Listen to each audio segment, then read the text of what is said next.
All right. My name is Charlemagne, but you can call me Harry. I'm a senior student at Parami studying philosophy, politics, and economics. Before I ask about the Japan trip, Solomon sounds like Solomon, right? So what is the origin of his name? Like I think it's derived from Bible. Bible, It's kind right? of a traditional Christians. Right. So But which end is it Chin or me, yeah? no, I'm a mix. I am Karen and Gachin. Okay. Yeah, so the first question that I think many people want to ask is like what is the application process? How difficult it is.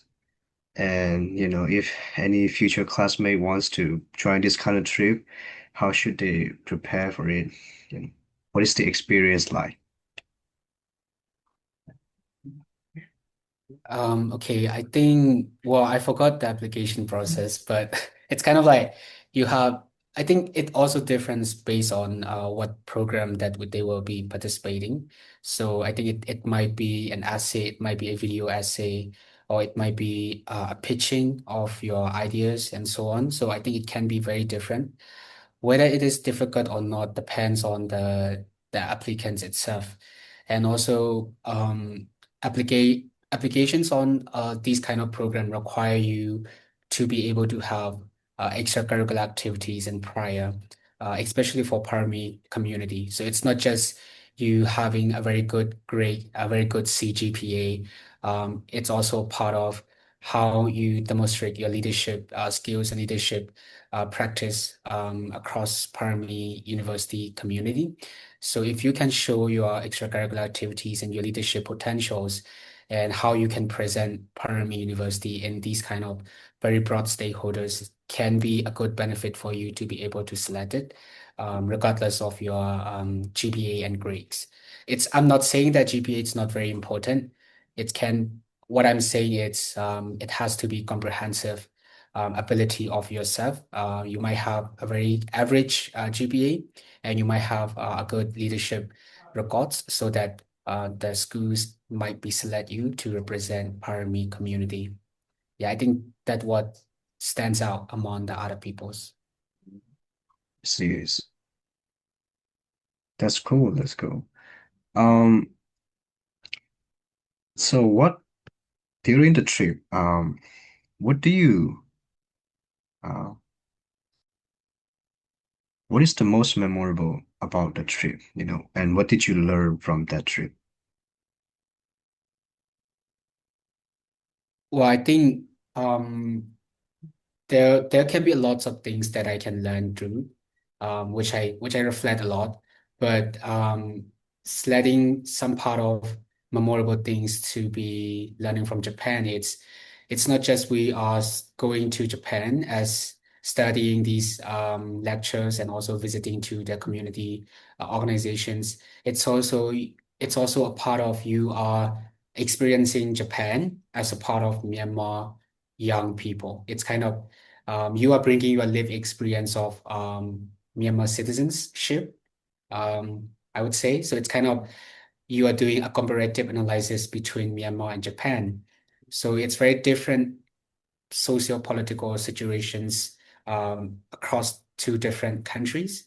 Myanmar, it's like struggling with these political situations and also economic conditions, lots of things that you have to struggle. But in Japan, it's a first world developed country, I would say. So you are learning a very first for developing countries and their cultures and their maybe technology practice and so on. So you are doing a comparative analysis and what you are going through and what you are learning about Japan, it's already shaped by the lived experience that you have been through in Myanmar.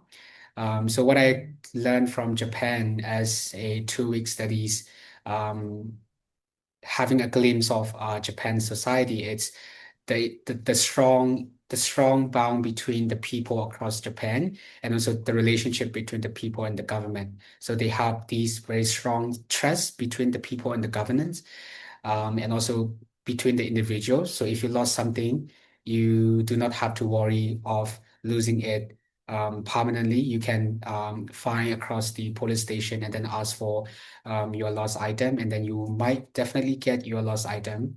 Um, 98% sure. So I think that's what I learned so much and what I reflect of how as a young people from Myanmar can be a part of building the trust institution in Myanmar. So I think that's what stand out to me.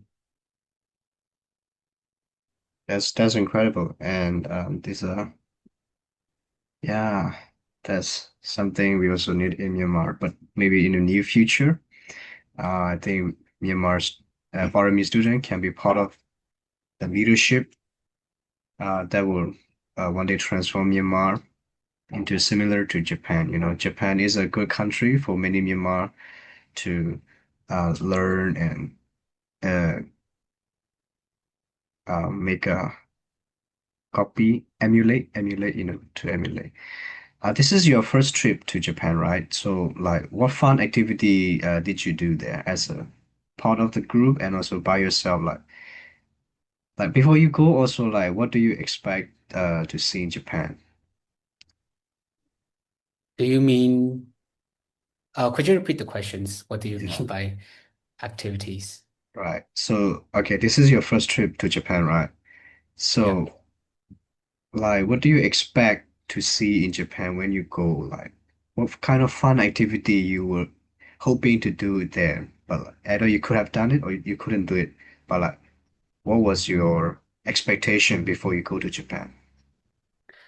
Um, well, I think why expect Japan to be a fun place because everybody loves Japan going there because Japan has lots Japan has many places that you might really get involved in loving because you maybe you if you are enemy lovers, Mm. Japan has these kind of places that can bring you into more like peaceful mindsets. Like it can also have the rural places that can be bring your mindfulness, like and also in terms of the development of the urban areas like Tokyo.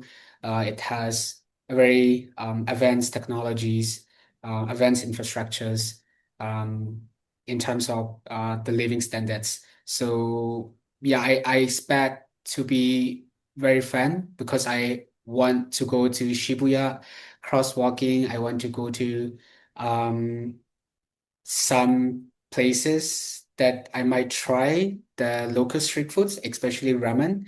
And I did try all of them. So I think I met my expectations.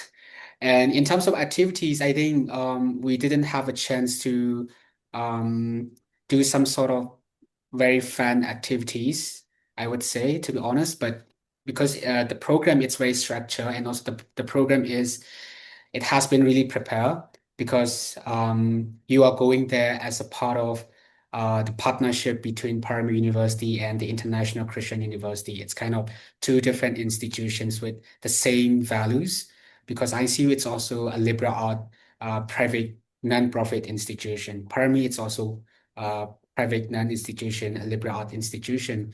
So we are going there as a agent of Paramount University to partnership with ICU and also to have more collaborations in the future ahead. And also the program is a part of the legacy of the Dwight Clark. The program itself is the Dwight Clark cross-cultural program because Dwight Clark was one of the major driving force of establishing Paramount University. So it's not kind of a fan movements for us if we are referring to some sort of um, visiting places and so on. But it's a fun movement for us to learn and to be able to engage with many professionals, many people that invest in the educations of Myanmar young people. Yeah, I would put that way. Mm. Wonderful, wonderful. What my last question would be like, you try ramen, right? So how does it taste? And did it fit your expectation of what it would taste like, the ramen noodle? Okay. Well, I think, well, overall, I think I like it, but um, because Japan is a very well fast forward developed country with um, many tourists come around, so it doesn't have this culture of eating very spicy foods. So because Myanmar people love to eat spicy food, so ramen does not actually have this kind of very strong taste like Myanmar's noodle. So it didn't. I don't feel like I don't feel like Myanmar's. I don't feel like ramen is good more than Myanmar's sham noodle, but I enjoy it Yes, anyway. yes. One, yeah, it's a good good feedback. Yeah, thank you. And Ted, do you wanna ask any more question? Okay, so one last question. So we went over how you learned about Japan and what you experienced in Japan. But what I would like to ask is after the exchange at Japan, like what part of you, like as a personal on a personal level, what part of you do you think that changed or improved? Oh, that's a very difficult question. It's kind of like existential Yeah. because because I do experience now existential crisis right after going back from Japan. Because it's very different lifestyle and very different cultural and academic lifestyle, I would say, and also personal lifestyle. Because I met lots of ICU students back then. So their lifestyle and our lifestyle has very different um, live experience. So when we tell about our live experience to them, it's very like unrealistic for them to hear what about, I mean, the current situations of Myanmar young people facing in Myanmar as a student studying between the repression and the climate change and so on. So in terms of personal level, I think I might develop my personal developments and also my personal skills to be more um, to have ability to contribute back to the community. It's not because what we learn from the program, it's also my life forward. So it's a question that was asked to Parmi student from one of the donor organizations of the program itself, My Life for What. So it's kind of like I'm punching on your face. What are you going to do? Why are you here? And why are you studying at Parami? So there are lots of reflections that I have to go through. It's not, it's a process. It's not, there's no ending phases. So I think I might reflect. I have to reflect a lot, and then I have to um, keep in mind that I have responsibility for giving back. Okay, that was a really meaningful and touching story. So yeah, I think we went pretty much over everything that is needed to. So yeah, thank you so much to Go Harry for sharing your experiences. And yeah, Yes. Yeah. Balia, Balia. I'm I'm so sorry. I'm so sorry. I mean I have another meeting, so Yeah, yeah, it's okay. maybe next time I can Yeah. yeah chit Okay, chat a okay. lot. Yeah, Yeah. okay, okay. Bye Thank you for bye. your Thank time. you. Yeah, yeah. Thank Okay, you. Take care. thank you so much. Bye bye. Thank Bye. you. Bye Take bye. care.